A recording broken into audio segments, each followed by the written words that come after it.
Warning, if you don't like robots beating the living hell out of each other, I suggest you don't watch this video. As for the rest of you, I hope you enjoyed this video as much as I did making it, as it is based off one of the coolest shows ever.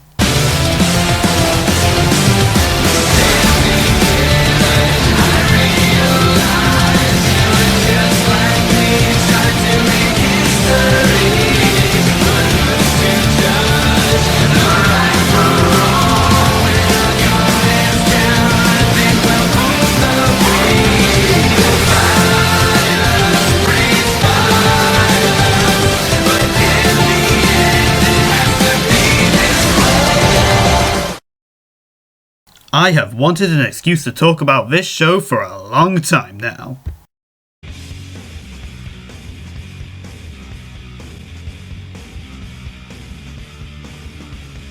Well, with Robot Wars, also known as my favourite show of all time, coming back to our screens later on this year, I think I need to look back at over 5 years worth of robotic mayhem and carnage to look at some of my all-time favourite robots throughout the history of Robot Wars.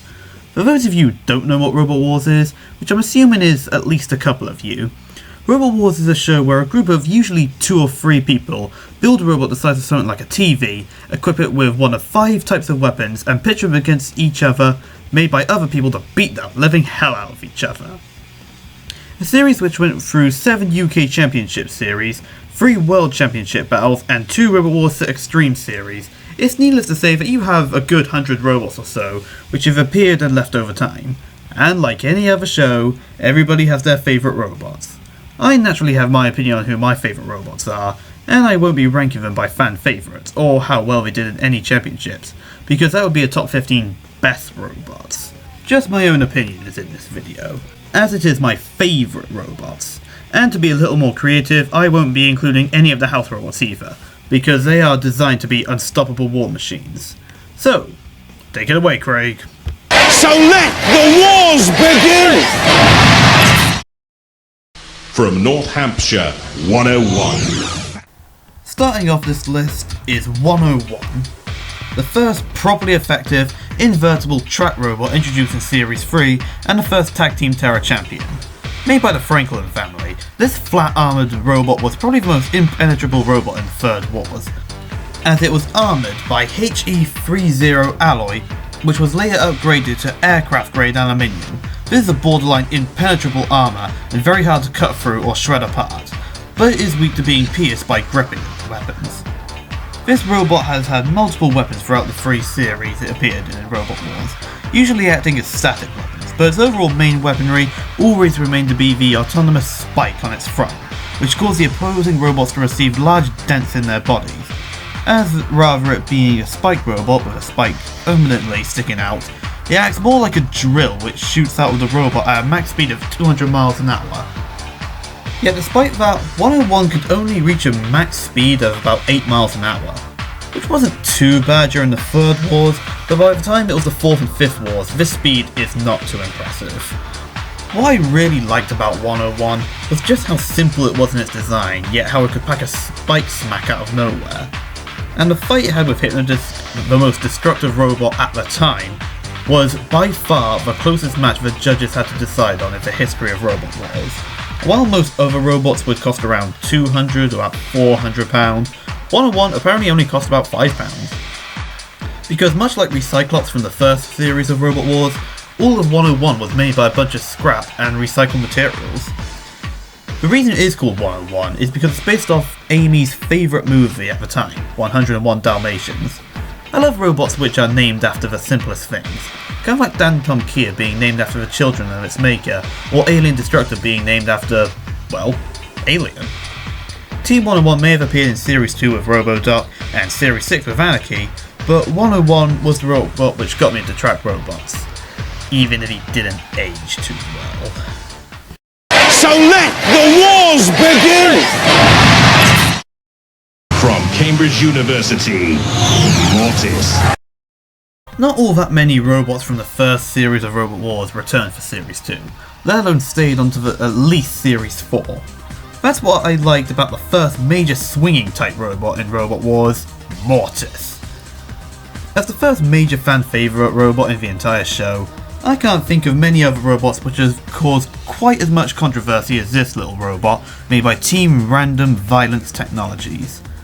I said 101 was the first invertible track robot in Robot Wars, but Mortis was the first tracked robot in Robot Wars, powered by 3 electric-powered motors, along with its weapon, an axe, made, based and modelled after a Japanese tanto knife, used for piercing armour, and it really does its job well. This robot, which could leave you with 15 dents in about 5 seconds, I mean, just ask Gettobot what that's like. As well as being the founder of track robots, this was also the founder of the axe robots as well, and left inspiration for many axe swingers to come. Yeah, Leebot kinda had an axe as well, but I wouldn't really call this an axe. Despite it entering 4 UK championships and only reaching the series semi-finals once, Mortis is still one of the fan favourites and even appeared in one of the Robot Wars fighting games, Arenas of Destruction. It was pretty cool in that game, by the way. Though Mortis does gain some cool points for winning the UK vs US War of Independence, though it sadly was his last battle. Shame as well because Mortis was a lethal robot who just had behemoth levels of bad luck. He may have had a few similar robots in his time, with robots like Verse and Getarex and Hydra, but Mortis was always my man for Series 1 and 2. And yes, it's a minor compliment, but his name is Latin for death. So let the wars begin! From Derby, Suicidal Tendencies. After Razor started getting big in the Robot Wars community, there were a lot of Razor clones throughout the show. Ming 3, Tiberius 3, they're just ones which come to mind. Fortunately, the thing that saves these robots is that they are actually pretty good robots. And with that being said, Suicidal Tendencies was definitely the best of these sort of robots. I mean, what's not to like about this robot? Aside from how much it resembles Razor. It's a square-shaped robot with a scoop beneath and a gigantic beak above, which contains a massive 26 tons of pressure behind it.